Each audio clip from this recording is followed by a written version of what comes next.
کپڑے پر جادو ہوا اور اس کے بعد کیا ہوتا ہے جی، اب وہ بندہ جادو کا شکار ہو گیا اور بار بار اس کو اس کے پاس جانا پڑتا ہے. تو اگر آپ سے کوئی کپڑا مانگتا ہے، ہاں مختلف معالجین ہیں، کچھ کہتے ہیں جی مریض کا کپڑا ہو تو اس پر ہم جو ہے وہ پیمائش کر کے، وہ ان کے تجربات ہیں. لیکن اگر کوئی عمل کرنے کے لیے کہتا ہے جی آپ مجھے کپڑا دے دیں، یا کپڑا فلاں پر عمل ہے، یہ چیک کرنا ہے یا کچھ بھی معاملہ ہے، کپڑا دے کے چلے جائیں، آپ نے کپڑا کسی کو نہیں دینا. یاد رکھیں کپڑے پر جادو ہوتا ہے عموماً اس کپڑے پر جس کے ساتھ کسی انسان کا پسینہ لگا ہو. عموماً وہ کپڑا استعمال کیا جاتا ہے جس کے ساتھ کم از کم انسان کا پسینہ لگا ہو، اس کے ذریعے عمل ہوتے ہیں، اس کے ذریعے جنات بھیجے جاتے ہیں، یہ ایک الگ بات ہے. تیسری چیز جس پر جادو ہو سکتا ہے، آپ سے کوئی معالج مانگے، کوئی عامل مانگے، کوئی کرنے والا مانگے، آپ نے کبھی وہ چیز کسی کو نہیں دینی. اس میں کیا ہے؟ اس میں ہے آپ کے ناخن. میں نے کچھ دن پہلے ایک بندے کو سنا، وہ کہہ رہا ہے جی کہ ناخنوں کو جو ہے، میں اب نام نہیں لینا چاہتا اس کا، ناخنوں کو جو ہے وہ ایک کپڑے میں باندھیں اور اس کو دفنائیں قبرستان میں، یہ آپ نے اپنی بیماری کو دفنا دیا. بھائی کس طرف لوگوں کو لے جا رہے ہو؟ اللہ کے لیے بات کو سمجھو، ہمیں کس طرف لگایا جا رہا ہے؟ وہ علاج نہیں بتایا جا رہا جو اللہ کے نبی صلی اللہ علیہ وسلم نے بتایا ہے، اس علاج کی طرف ہماری توجہ نہیں دلائی جا رہی جو اللہ کے نبی صلی اللہ علیہ وسلم نے بتایا ہے. جادوگروں کا علاج ہمیں سکھایا جا رہا ہے، ہمیں سکھایا جا رہا ہے کہ یہ ناخن دو اور اس سے علاج کرو. نہیں بھائی، وہ طریقہ یہ جادوگروں کا طریقہ ہے. اگر آپ سے ناخن مانگے جائیں تو آپ نے کبھی ناخن نہیں دینے، کیونکہ ناخنوں پر جادو ہوتا ہے. جی بالکل. ناخنوں کو لیا جاتا ہے، اس کو جو ہے عمل کر کے دفنایا جاتا ہے اور پھر اس شخص پر عمل ہونا شروع ہو جاتا ہے. یہ دھوکہ دیتے ہیں. آپ نے سمجھنا ہے اس بات کو، ہم سب نے سمجھنا ہے اس بات کو. اگر کوئی بال مانگتا ہے، اگر کوئی کپڑا مانگتا ہے، اگر کوئی ناخن مانگتا ہے، کبھی کسی کو نہیں دینے، اس کے علاج نہیں کروانا. وہ جادوگر ہے، وہ آپ پر جادو کر دے گا. بہت سارے ایسے لوگ ہیں جو اسی وجہ سے پھنس جاتے ہیں، پریشان ہو جاتے ہیں کہ ہم کہاں جائیں، کیا کریں، کیا کیا جی، کیا ہوا جی. بہت سارے مریض ہمارے پاس آتے ہیں، ہم جی علاج کروانے کے لیے فلاں کے پاس گئے، اس نے دیکھا کہ یہ پیسے دے سکتا ہے، اس نے دیکھا کہ اس کا بار بار آنا میرے لیے فائدہ مند ہو سکتا ہے، اس نے اس پر جادو کر دیا. وہ علاج تو نہیں کر سکتا تھا لیکن الٹا جادو کر دیا. اور بسا اوقات ہماری بیوقوفی ہم پر جادو کرواتی ہے. وہ کیا بیوقوفی؟ وہ جی وہ جو مانگ رہا ہے ہم دے دیتے ہیں، وہ جو کہہ رہے ہیں ہم مان لیتے ہیں، وہ جو پوچھ رہے ہیں ہم بتا دیتے ہیں.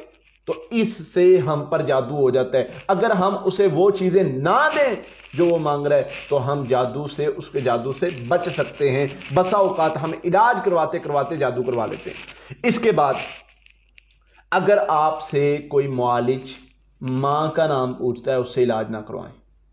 یاد رکھیں، ماں کا نام جادوگر پوچھتے ہیں.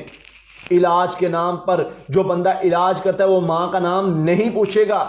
ماں کا نام کیوں ضرورت پڑی، کس وجہ سے ضرورت پڑی؟ ایک بندے کا علاج کر رہے ہیں بھائی، اللہ تعالیٰ نے کس نام سے بلایا جائے گا آپ کو؟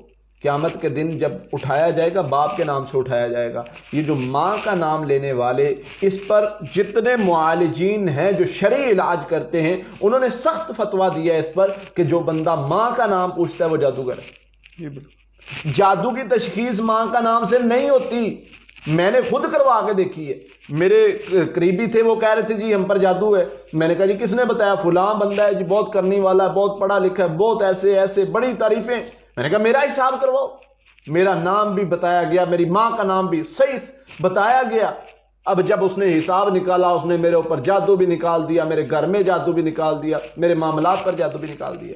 اس پر تو جادو ہی بہت سخت ہے. تو بھائی ماں کے نام سے حساب یا چیک یا تشخیص نہیں ہوتی، یہ جادوگروں کا فعل ہے، اس سے بچنا ہے. اس کے بعد جو چیز ہم کسی عامل کو، معالج کو دیں اور ہم پر جادو ہو سکتا ہے وہ ہے تصویر مانگتے ہیں جی، اپنی اور اپنے ہسبینڈ کی تصویر دے دیں، یا جس پر آپ اور خواتین جاتی ہیں جی میں نے فلاں کا علاج کروانا ہے، وہ کہتے ہیں تصویر دے دیں. آپ اپنی تصویر دے دیں.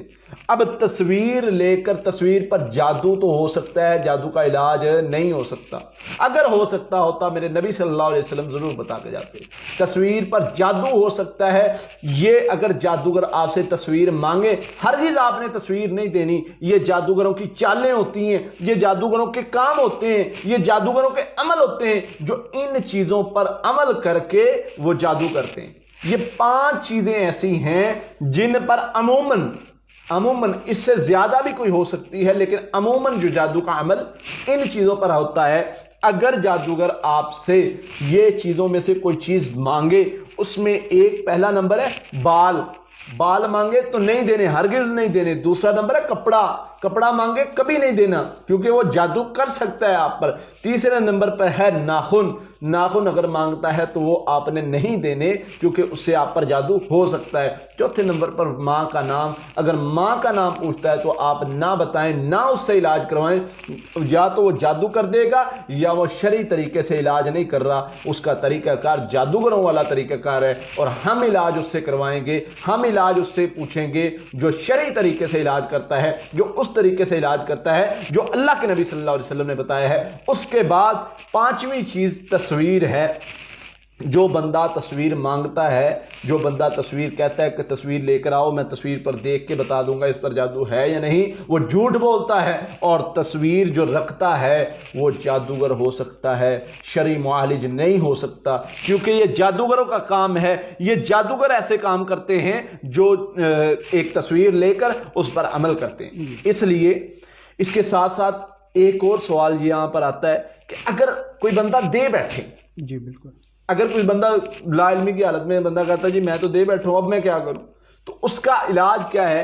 اس کا وہی علاج کرنا ہے جو جادو کے لیے علاج کیا جاتا ہے. وہ بندہ, وہ عامل, وہ معالج آپ کے چکر لگوانا بند نہیں کرے گا, وہ آپ کو بلاتا ہی رہے گا, وہ آپ کے چکر لگواتا ہی رہے گا, وہ آپ سے پیسے بٹورتا ہی رہے گا.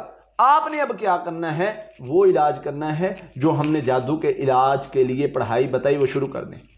7 بار سورہ فاتحہ, 7 بار آیت الکرسی, 7 بار سورۃ البقرہ کی آخری 2 آیات, 7 بار سورۃ فلق ناس, یہ پڑھنی ہے. یہ پڑھ کے پانی پر دم کر کے پی لینا ہے, پانی پر دم کر کے اپنے گھر میں چھڑکاؤ کر لینا ہے. انشاءاللہ اس سے کیا ہوگا, اگر آپ نے ناخن دیا ہے, کپڑا دیا ہے, تصویر دی ہے, ماں کا نام بتایا ہے یا بال دیے ہیں, تو اللہ کے فضل سے وہ جادو کا اثر ختم ہونا شروع ہو جائے گا اگر اس نے جادو کیا ہے. اور اگر کوئی بھی عمل آپ پر جو آپ کے لیے بہتر نہیں ہے وہ کر رہا ہے تو اس سے بھی آپ جو ہیں وہ حفاظت میں آ جائیں گے, وہ جادو نہیں ہوگا. دوسرا, صبح شام کے اذکار, اور جب یہ پڑھائی آپ کریں گے نا, اس کے 2 فائدے ہیں. ایک تو جو بھی عمل آپ پر ہو رہا ہے وہ اثر ختم ہونا شروع ہو جائے گا. دوسرا کام کیا ہوگا, دوسرا فائدہ کہ دوبارہ کے لیے آپ کی حفاظت رہے گی, دوبارہ آپ پر جادو نہیں ہو سکے گا. تو اس لیے ان باتوں کا خیال رکھیے. انشاءاللہ اللہ کی رحمت سے آپ اگر ان باتوں کا خیال رکھیں گے تو کوئی عامل, کوئی معالج آپ پر جادو نہیں کر سکے گا. ٹھیک ہے, شکریہ قاری صاحب. انشاءاللہ اگلے پروگرام تک کے لیے ہمیں اجازت دیجیے. اگلے پروگرام میں آپ کے ساتھ پھر حاضر ہوں گے. اللہ حافظ. بہترین صدقہ جاریہ حاصل کرنے کے لیے اس ویڈیو کو لائک کریں, شیئر کریں, کمنٹ کریں اور ہمارے چینل کو سبسکرائب کریں, پیج کو لائک کریں. قرآن سے روحانی علاج. قاتلوهم يعذبهم الله بأيديكم ويخزهم